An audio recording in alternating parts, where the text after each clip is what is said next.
So now that idolatry has been introduced into the Northern Kingdom at its very inception, the 10 tribes rapidly descend into wickedness. And we read about that in the latter half of 1 Kings and on into 2 Kings until they are finally deported.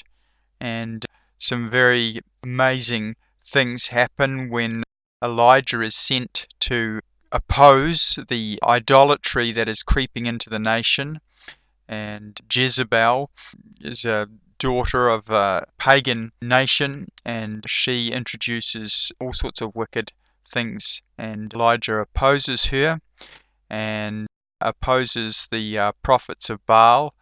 And we read about all his adventures and how Yahweh looks after him and feeds him with ravens and all sorts of miraculous provisions. And when he opposes the prophets of Baal, there's 400 of them, and we read about that in 1 Kings chapter 18, he says, look, let's see who is God, and we'll make a big sacrifice, and whoever is God, let fire come down out of heaven and consume the sacrifice.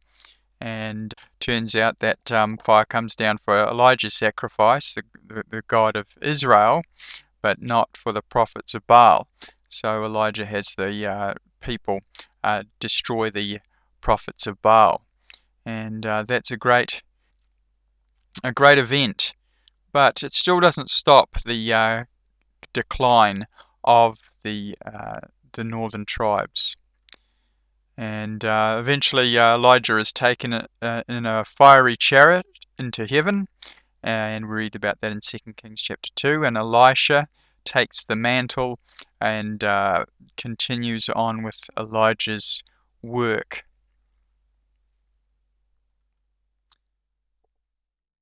Well, eventually judgment must fall, and we read about that in 2 Kings chapter 15. We see it begins in verse 17. In the 39th year of Azariah, king of Judah, began Menahem, the son of Gadi, to reign over Israel, and he reigned 10 years in Samaria, or Shomron in Hebrew.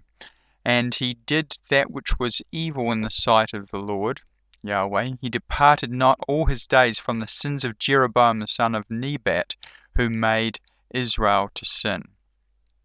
And this is something we read all throughout the book of 1st and 2nd Kings, is the northern tribes, all the kings do evil.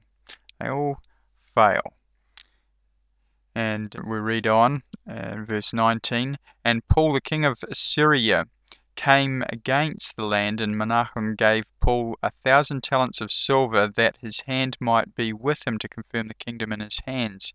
And Menahem exacted the money of Israel, even all of the mighty men of wealth, and each man 50 shekels of silver, to give to the king of Assyria. So the king of Assyria turned back and stayed not there in the land.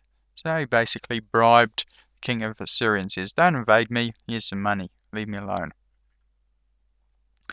And we read further in verse 29, in the days of Pekah, king of Israel, came Tiglath-Pileser, king of Assyria, and he took Ijon and Abel Beth-Maachah and Janoah and Kedesh and Hazor and Gilead and Galilee, all the land of Naphtali, and carried them captive to Assyria. So thus begins the actual exile of the northern tribes.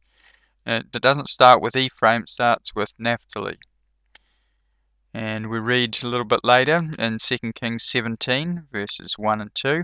And in the 12th year of Ahaz, king of Judah, began Hoshea the son of Elah to reign in Samaria over Israel 9 years. And he did that which was evil in the sight of the Lord, but not as the kings of Israel that were before him. Against him came Shalmaneser king of Assyria, and Hoshea became his servant and gave him presents. And the king of Assyria found conspiracy in Hoshea, for he had sent messengers to So, king of Egypt, and brought no present to the king of Assyria, as he had done year by year. Therefore the king of Assyria shut him up and bound him in prison. Verse 5, then the king of Assyria came up throughout all the land, and went up to Samaria, and besieged it 3 years.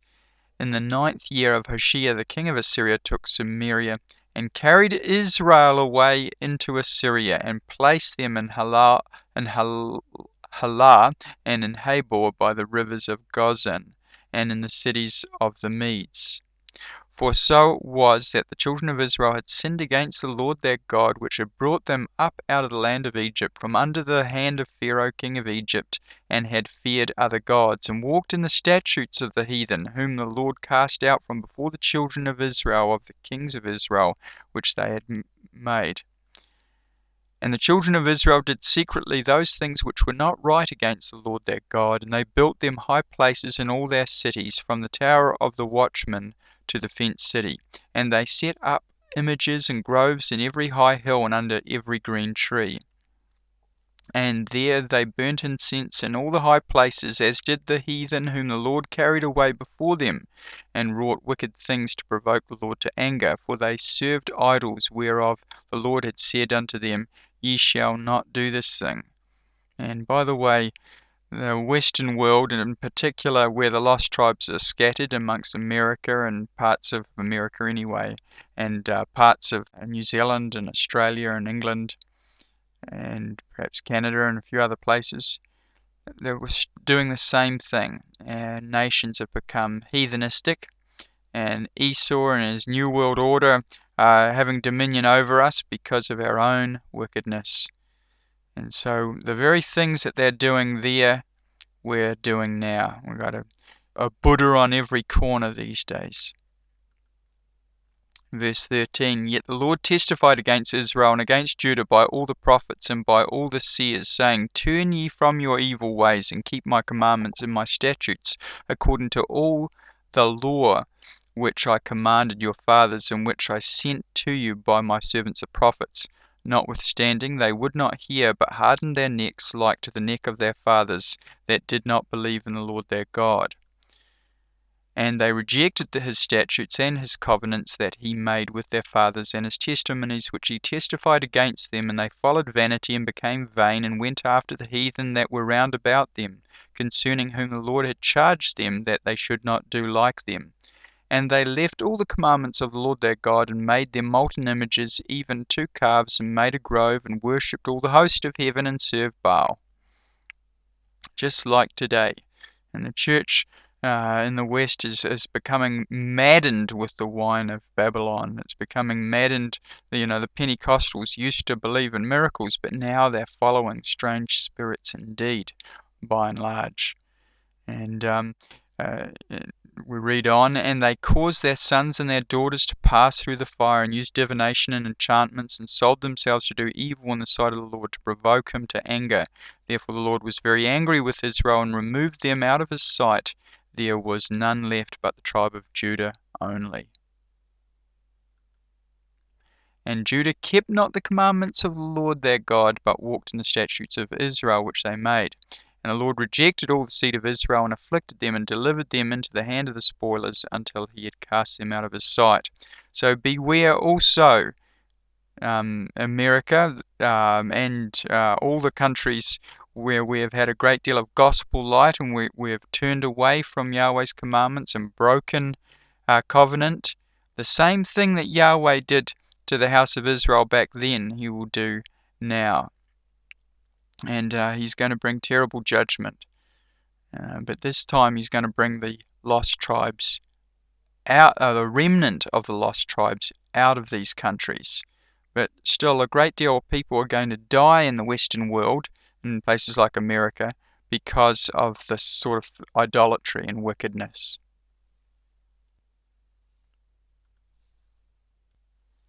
And we read further that in verse 21, For he rent Israel from the house of David, and they made Jeroboam the son of Nebat king. And Jeroboam drave Israel from following the Lord, and made them sin a great sin. For the children of Israel walked in all the sins of Jeroboam which he did.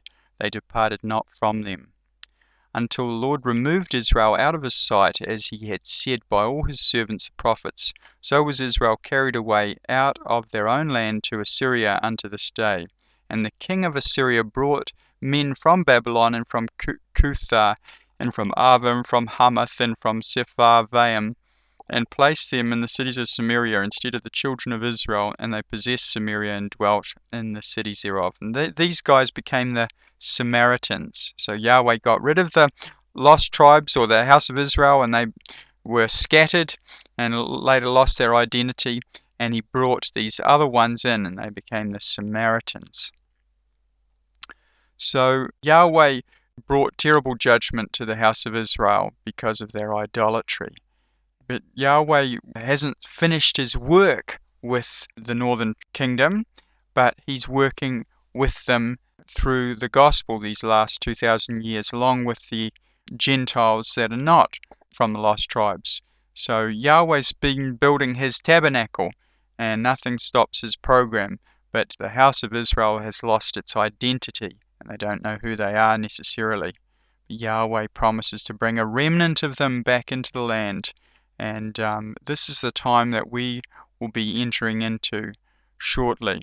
So this is what we're going to look at in the next talk. We're going to look at the prophetic future for the northern kingdom, what Yahweh said would happen to them, and how he would bring them back.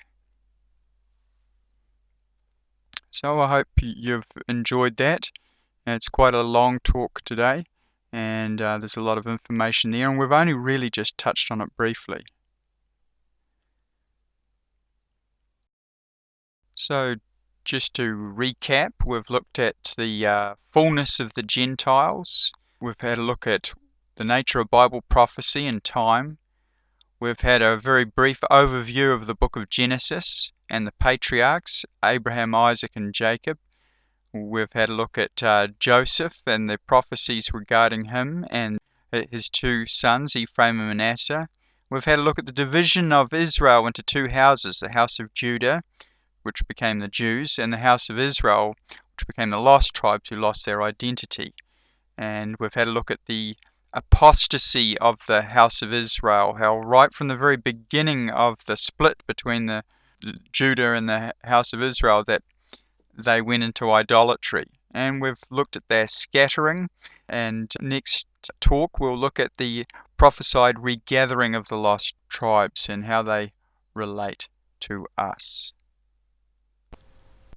There are many texts regarding Israel's regathering, the house of Israel that is, not the Jews, but the house of Israel, and we'll have a look at those next week. These are just some of them.